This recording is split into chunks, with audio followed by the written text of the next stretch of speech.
পিঠা নিয়ে রয়েছে বাঙালির এক ধরনের মুগ্ধতা, এক ধরনের আনন্দ, উচ্ছ্বাস।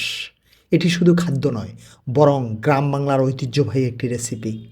এটি বাংলার সংস্কৃতি, বাংলার মানুষের ভালোবাসা। পিঠা বাংলার মানুষের জীবনের একটি বিশেষ স্থান অধিকার করে আছে। আর শীতকালে এই পিঠার আয়োজন বেশি হয়। তখন বিভিন্ন ধরনের পিঠা, যেমন তেলের পিঠা, ভাপা পিঠা, কুলি পিঠা, নকশি পিঠা, পাটিসাপটা পিঠা, চিতই পিঠা ইত্যাদি। দেখুন, আমি একটি মেলায় গিয়েছিলাম। সেখানে একটি সারিতে অনেকগুলোই পিঠার দোকান। এই দোকানগুলোতে মানুষের প্রচুর ভিড়। সবাই কিনছে, খাচ্ছে, নিয়ে যাচ্ছে, এবং এসব বেশিরভাগ দোকানই রয়েছে দুধ চিতই পিঠা, যা এই চিতই পিঠারই একটি আপগ্রেড ভার্সন। তাই আজকে আপনাদেরকে এই দুধ চিতই পিঠা তৈরির প্রক্রিয়া দেখাবো। আশা করি সঙ্গে থাকবেন। আজ তৈরি হবে দুধ চিতই, অর্থাৎ চিতই পিঠা গুড় এবং দুধে ভিজিয়ে যে এক ধরনের পিঠা তৈরি হয়, যাকে আমরা বাঙালিরা দুধ চিতই বলি। তো সেই দুধ চিতই পিঠার জন্য আমরা দুধটাকে জাল দিয়ে নিচ্ছি। এখানে 2 লিটার দুধ আছে। অবশ্য এটা কমানো হচ্ছে, এখন দুধটাকে জাল দিয়ে কমানো হচ্ছে, অর্থাৎ দুধটাকে ঘন করা হচ্ছে। অনেকে আবার যারা কম লিকুইড দুধ কম দেয়, তারা এটার সাথে গুঁড়া দুধ মিশিয়ে নেয়, তাতে দ্রুত এটা ঘন হয়ে যায়। তো আমরা যেটা করেছি সেটা হলো দুধটাকেই আমরা জাল দিয়ে দিয়ে ঘন করতেছি, অর্থাৎ ক্ষীর আকার করতেছি।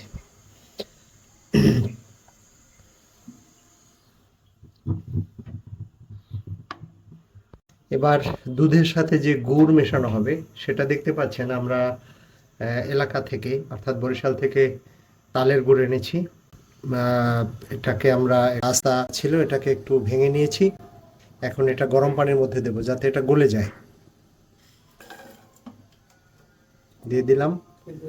এখন যেহেতু 2 লিটার দুধে আমাদের আরও কিছুটা গুড় দিতে হবে। আমরা দুইটার স্বাদ, ভিন্ন ভিন্ন স্বাদ পাওয়ার জন্য আমরা এখানে কিছুটা খেজুর গুঁড়ো মিশিয়ে নিলাম। এটা আন্দাজ করে দিতে হবে। আমরা প্রথমে একটু কম দিয়ে নেব, পরবর্তীতে আমরা দেখব যে আসলে কতটুকু লাগে। ধরা যায় যে গুড় হয়নি বা কম মনে হচ্ছে, বাচ্চারা একটু মিষ্টি বেশি খায়, আবার বড়রা অনেক কম খায়। তো মাঝামাঝি পরিমাণ গুড় হলেই হয়, খুব বেশি যেন মিষ্টি না হয়, একদম কম না হয়। তো আমরা এই গুড়টাকে গরম পানিতে জাল দিয়ে নিচ্ছি গলানোর জন্য। খুব বেশি পানি দিবেন না, অল্প পরিমাণ পানিতে দিতে হবে, যাতে এটা গললেই হলো আর কি। গুড়টা যখন জাল দিবেন নাড়াতে থাকবেন, কারণ গুড় হয় কি, মানে নাড়তে না থাকলে পুড়ে যায় গুড়টা, তখন তিতে হয়ে যাবে গুড়টা।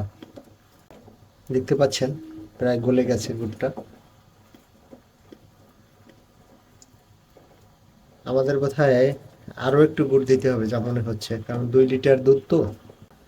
এটা গলে গেছে, এটা আর দরকার নাই। এখন আমরা এটা বন্ধ করে দিলাম। পাচ্ছেন দুধগুলো জাল দিতে দিতে টেনে কমে গেছে, এবং উপরে একটা হলুদ আবরণ অর্থাৎ সর পড়েছে। দুধটা খুব ভালো দুধ ছিল। বাজারে অনেক দুধ আছে পাতলা, এটা এমনিতেই ঘন দুধ ছিল, তারপরে জাল দেওয়ার পর আরও ঘন হয়েছে। এই দুধে আমরা যে গুড়টা আমরা ঝোল করলাম, এই গুড়টা আমরা দেব, তবে এখন না, এটা দিতে হবে দুধটা ঠান্ডা হওয়ার পরে। অর্থাৎ যদি আপনি গরম দুধে এই ঝোলা গুড়টা দিয়ে দেন, তাহলে এমনও হতে পারে এটা দুধটা ছড়া কেটে যাবে। তাই আমরা দুধটা ঠান্ডা হওয়ার পরে তবেই এটার সাথে অল্প একটু, তারপরে একটু স্বাদের ভিন্নতার জন্য একটু গুঁড়া দুধ দেওয়া হচ্ছে।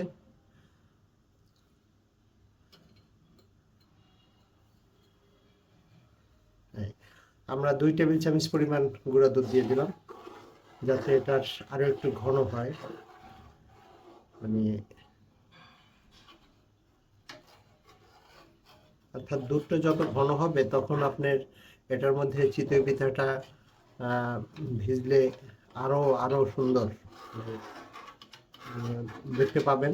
এখনো চিতই পিঠা ভাজা হয়নি, আমরা আগে উপকরণগুলো রেডি করে নিলাম। আমরা দেখতে পাচ্ছেন এটার মধ্যে আমরা 3-4টা এলাচি দিয়েছি, 2 টুকরা দারচিনি দিয়েছি, এখন আমরা এখানে ঝোলা গুড়টা মিশিয়ে দেবো এই দুধের সাথে। এটা ঠান্ডা হয়েছে খানিকটা, এখন আমরা মিশিয়ে দেবো, নাড়তে থাকতে হবে।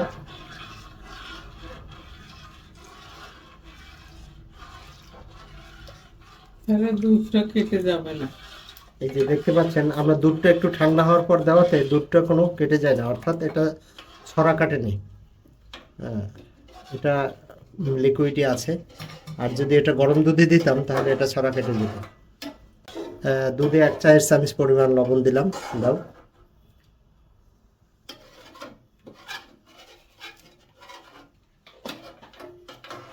এটা হলো চালের গুঁড়ার গোলা। আপনি এই চালের গুঁড়ার গোলাটা যত ভিজিয়ে রাখবেন তত পিঠাগুলো ভালো হবে। এই বেকিং পাউডারটা আমরা দেব খুব কম পরিমাণে। আমরা চিতই পিঠা বানানোর জন্য গোলা করে রেখেছিলাম, চালের গুঁড়োগুলো পানি দিয়ে ভিজিয়ে রেখেছিলাম।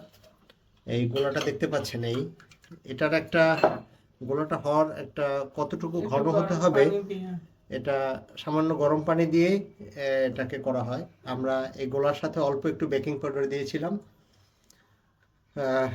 একটা সময় মা দাদি চাচিরা যেটা করতেন, সেটা এই বেকিং পাউডার তখন ছিল না ওইভাবে, তারা এগুলো বেকিং পাউডার ছাড়াই এই পিঠা ভাজতেন, তাও বেশ ফুলে উঠতো। এখন আমরা অবশ্য আধুনিক জীবনে অভ্যস্ত হয়ে গেছি, খুব দ্রুত ফুলাতে চাই, দ্রুত সব কিছু করতে চাই।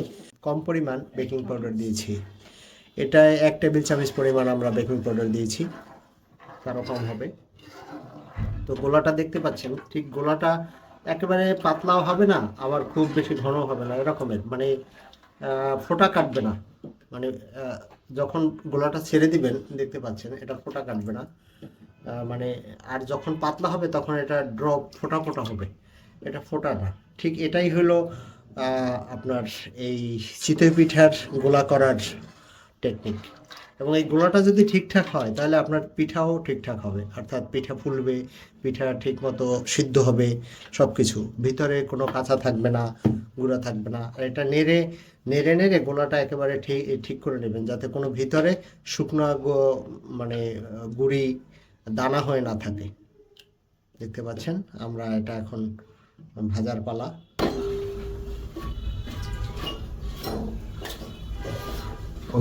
একটু ইডিয়া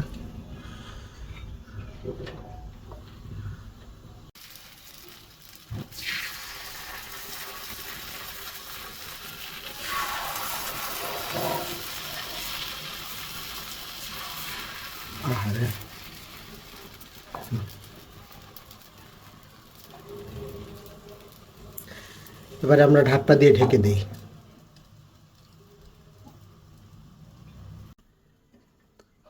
দেখতে পাচ্ছেন পিঠাগুলো হয়ে গেছে। পিঠা হলে বুঝতে পারবেন আপনি এটার পিঠার এই যে ভিতরে কোনো কাঁচা নাই, ভেঙে দেখাও, এই যে কোনো কাঁচা নাই। এটা রেখে দাও, এটা দিও না, এটা দিও না, রেখে দাও, ওইগুলো উঠাই দাও। লবণ দেখবো আর কি, এই জন্য রাখলাম। পিঠা যখন হয়ে যাবে তখন খোলা থেকে খুব দ্রুত উঠে যাবে। 1 মিনিট আমরা এই খোলা থেকেই সরাসরি আমরা দেখতে পাচ্ছেন আমরা দুধে ভিজিয়ে দিচ্ছি। এই যে এখান থেকে, অর্থাৎ আমরা যেখান থেকে ভাজতেছি সেখান থেকে ভিজিয়ে দিচ্ছি।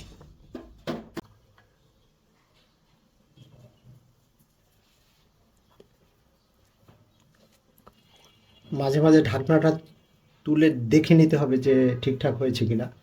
পিঠা হলে বুঝতে পারবেন যে পিঠার যখন হয়ে যাবে ঠিক তখন এক ধরনের একটু একটু ধোঁয়া বের হবে, অর্থাৎ নিচটার থেকে একটু ধোঁয়া বের হবে। অর্থাৎ দাগ লাগলে যে ধরনের একটু ধোঁয়া বের হয়, এরকম একটু ধোঁয়া আসবে। দেখলাম যে খানিকটা বাকি আছে, তো অন্তত 1 বার বা 2 বার ঢাকনাটা তুলে দেখবেন, বেশি বারবার তুলবেন না। অথবা অনেক সময় এরকম স্বচ্ছ ঢাকনা, কাচের ঢাকনা থাকলে আপনারা উপর থেকে দেখা যায় যে হয়েছে কিনা। তো আমরা মনে হয় যে এটা হয়ে গেছে। আমরা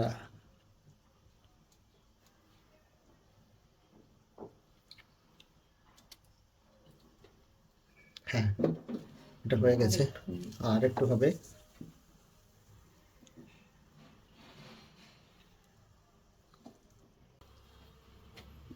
হয়েছে না এখন? এই যে হয়েছে দেখতে পাচ্ছেন, এই যে একটু ভিতরে পোড়া পোড়া দাগ উঠছে, এটা খুব সহজে উঠে গেল দেখতে পাচ্ছেন, ভিতরটা কিন্তু নিচটা পড়েও নাই, আবার উঠেও গেল। অর্থাৎ যদি পিঠাটা হয় তখন দ্রুত উঠে যাবে পিঠাটা এর থেকে। আহ, আমরা এখান থেকে অর্থাৎ এই খোলা থেকে তুলে আমরা এই যে পাশের চুলায় আছে দুধ, গরম দুধ, সেটার মধ্যে আমরা দিয়ে দিচ্ছি গুড় এবং মেশানো গরম দুধটা আমরা দিয়ে দিচ্ছি এক এক করে।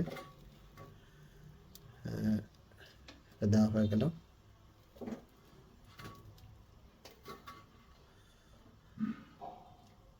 এক ধরনের রসালো পিঠা দেখতে পাচ্ছেন, পিঠাগুলো অনেক সুন্দর হয়েছে। অর্থাৎ প্রফেশনাল যারা আহ, পিঠার ব্যবসা করে তাদের থেকে মনে হয় ভালো হয়েছে পিঠা, প্রতিটা পিঠা অনেক সুন্দর। তো দেখতে পাচ্ছেন এখানে আমরা দুধের স্বাদ বৃদ্ধির জন্য আরো কিছু জিনিস মিক্সড করব, সেটা হলো নারকেলের গুঁড়া। নারকেলের গুঁড়া দিয়ে দেওয়া হচ্ছে। এটা আপনি আন্দাজ করে দিবেন, এটার মধ্যে কোনো বলাবলির কিছু নেই। যেটুকু মনে হয় যে দিলে আপনাদের কাছে, অনেকে নারকেল বেশি খায় না গ্যাস্ট্রিকের সমস্যার চিন্তা করে, কিন্তু নারকেলের অনেক পুষ্টিগুণ এখানে। যে যা দিয়ে আমরা এই দুধের পায়েসটা তৈরি করলাম, এটার মধ্যে যা যা দেওয়া হয়েছে সবই পুষ্টিগুণ সমৃদ্ধ, প্রচুর পুষ্টিগুণ। দুধ তো সব থেকে যেটাকে আমরা আদর্শ খাবার বলি, যেটা দুধে সব ধরনের খাদ্যের যত রকমের উপাদান আছে সবই দুধে থাকে। আমরা একটু দেখে নেই চিনি ঠিক আছে কিনা বা মিষ্টিটা ঠিক আছে কিনা। এখানে দুইটা কৌশল খাটানো যায়, অর্থাৎ যারা মিষ্টি কম খায় তো কিছু তুলে রাখবেন, আবার যদি গুড় বেশি মানে পছন্দ করে, মিষ্টি বেশি পছন্দ করে যারা, তাদের জন্য আবার কিছুটা রেখে দিয়ে সেখানে আবার পিঠা আলাদা করে ভিজাবেন। অর্থাৎ আমরা এই গুড়টাকে চাইলে একেবারে গুড় ছাড়াও আপনি ভিজাতে পারেন, যারা গুড় খেতেই পারবেন না। তো ডিপেন্ড করে আপনারা কিভাবে করবেন বা কার জন্য করতেছেন। শেষ হলো দুধ চিতই পিঠা। আপনারা দেখতে পাচ্ছেন চিতই পিঠাগুলো 1 ঘন্টা রাখতে হবে। 1 ঘন্টার মতো ভিজিয়ে রাখতে হবে। এখনো এটা নরম হয়নি, একদম তুলতুলে হয়ে যাবে। মোটামুটি ভিজানো হয়েছে পিঠাগুলো। এটা এক ধরনের ধরেন রসগোল্লা যেভাবে দুধে ভিজানো হয়, এটা এরকম একটা ব্যাপার। অনেক সুন্দর হয়েছে দেখতে, অনেক মানে অসাধারণ লাগতেছে দেখতেই।